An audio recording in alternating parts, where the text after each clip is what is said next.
Saudara-saudara kaum muslimin seiman dan sekeyakinan yang berbahagia. Pada suatu hari, seketika sedang berkumpul dengan para sahabat, Rasulullah pernah memberikan peringatan. Beliau bersabda, "Yushiku an tada'a alaikumul umamu kama tada'al akalatu ala qas'atiha." Pada suatu saat nanti akan datang di tengah-tengah kamu, wahai umat Islam, di mana orang-orang lain di sekeliling kamu akan bersatu mengerubungi kamu seperti bersatunya orang-orang mengerubungi makanan di atas meja hidangan. Akan datang suatu saat nanti di mana kondisimu dikepung sedemikian rupa, yang barat mau menerkam, yang timur mau menghantam, yang selatan mau menginjak-injak, yang utara pun akan menjelajah. Kondisimu seperti makanan di atas meja hidangan. Sebagian sahabat merasa heran dan terkejut, lalu mereka bertanya, "Amin killatin nahnu yawma izin ya Rasulullah?" Apakah jumlah kami pada waktu itu sedikit ya Rasul? Kami sampai dikepung sedemikian rupa? Beliau menjawab, "Bal antum yawma idzin katsir." Sama sekali tidak. Kamu tidak sedikit pada saat itu.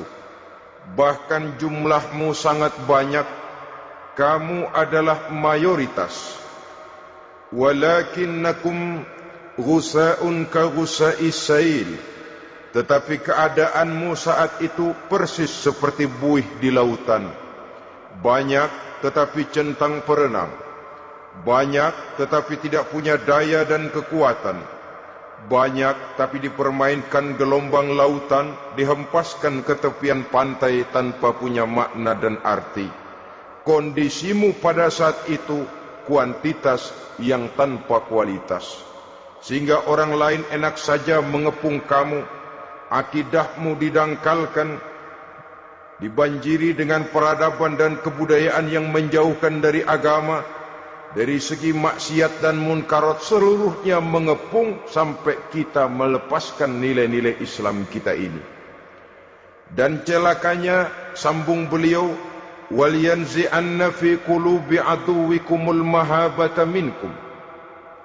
Akan dicabut kehebatanmu di mata musuh-musuhmu, sehingga pada saat seperti itu orang lain memandangmu umat Islam enteng saja, remeh saja, tidak ada apa-apanya. Sudahlah, pokoknya umat Islam sikat saja, umat Islam enteng, umat Islam kecil, umat Islam tidak ada apa-apanya. Alangkah ironinya, alangkah menyedihkannya, memilukan dan sekaligus memalukan. Umat yang mayoritas ini dipermainkan oleh yang minoritas. Umat yang jumlahnya terbesar, terbanyak, bahkan konon menurut catatan sampai 90%, tapi dipermainkan oleh mereka kelompok-kelompok kecil ini. Wal yakzifanna fi qulubikumul wahn. Pada saat itu di hatimu dicampakkanlah penyakit wahan. Sahabat kemudian bertanya, "Wa mal wahnu ya Rasulullah?" Apakah penyakit wahan itu ya Rasul? Beliau menjawab, "Hubbud dunya wa karahiyatul maut." Penyakit wahan itu tidak lain hubbud dunya wa karahiyatul maut. Terlalu cinta kepada dunia dan terlalu takut kepada mati. Materialistis dan takut resiko. Dua penyakit inilah yang menyebabkan walaupun umat ini mayoritas, tapi dipermainkan oleh yang minoritas. Walaupun dia golongan terbesar, tapi nasibnya seperti makanan di atas meja makan. Dari segala macam penjuru mau menghantam dia. Saudara-saudara kaum muslimin yang berbahagia, ini merupakan analisa sosial bahwa pada suatu saat nanti akan terjadi di tengah-tengah umat di mana kita dihantam dan diserbu dari segala macam penjuru. Akidah didangkalkan, peradaban dan kebudayaan dirusak, makanan dan minuman diracuni, pakaian ditelanjangi dan lain sebagainya, sampai kita melepaskan nilai Islam yang kita cintai ini. Kondisi sosial ini satu saat akan datang kepada kita. Demikian analisa dan peringatan dari Rasulullah sallallahu alaihi wasallam. Marilah sekarang kita melihat, adalah benar bahwa di zaman sekarang kita insya-Allah tidak akan mengalami perang Badar sehebat yang pernah dialami oleh Rasul dan para sahabatnya. Tetapi sesungguhnya perang yang kita hadapi di zaman sekarang ini tidak kalah hebatnya dengan perang Badar, tidak kurang dahsyatnya dengan perang Uhud, tidak kurang ngerinya dari perang Khandaq. Hanya saja yang kita hadapi sekarang ini bukan ujung pedang, bukan ujung tombak, bukan ujung panah.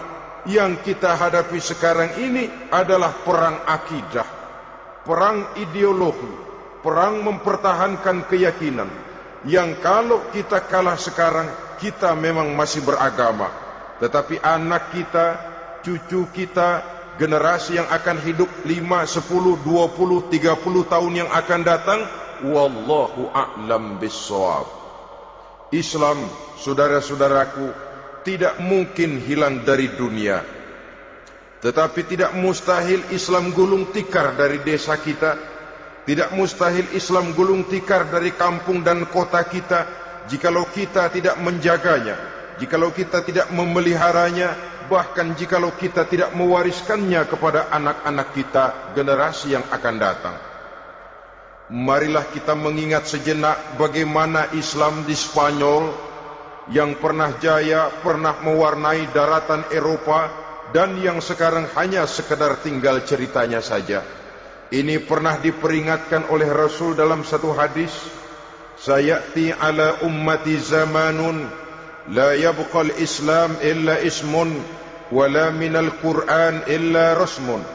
Akan datang satu masa di tengah umatku di mana pada masa itu Islam ada tapi hanya tinggal sekedar namanya saja, dan Quran pun ada tapi cuma sekedar tinggal tulisannya saja.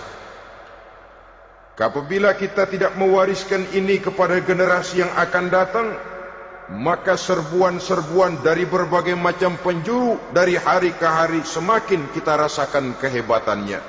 Tidak mustahil sejarah Spanyol akan terjadi di desa kita, akan terjadi di kampung kita, akan terjadi di kota kita.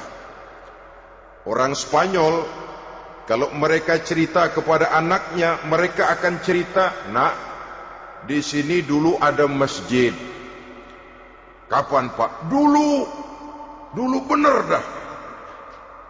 Banyak orang Islam kalau hari Jumat pada sembahyang, kapan itu, Pak? Dulu sekali. Sekarang cuma sekedar tinggal ceritanya saja. Bukankah sesuatu yang sangat tidak mustahil apabila kita tidak menjaga dan mewariskan Islam ini kepada generasi yang akan datang, maka serbuan-serbuan akan membawakan hasil yang diinginkan oleh para penyerbu itu tadi. Kita sudah menjadi umat yang mayoritas, tetapi umat yang mayoritas ini menurut Rasul dikepung sedemikian rupa, akidahnya didangkalkan, peradaban dan kebudayaannya ditekan sedemikian rupa, kehidupan sosialnya dibuat individualis, kemudian dari segi pergaulan, pakaian, makanan, minuman dan sebagainya diracuni, sampai dia tidak lagi berpegang teguh kepada agamanya. Dan dikala itu hilang kehebatan umat ini di mata musuh-musuhnya. Orang lain memandang kita ringan saja, enteng saja, satu umat yang sudah kehilangan wibawa. Padahal konon kabarnya kita mayoritas, tapi enak saja dikutak-kutik orang lain. Dan dikala itu di hati kita merajalela penyakit wahan. Penyakit wahan itu apa? Pertama, hubbud dunia, terlalu cinta kepada dunia. Terlalu cinta kepada dunia yang menyebabkan kita lupa akan tanggung jawab dan kewajiban, lupa meneruskan dan mewariskan Islam kepada generasi yang akan datang.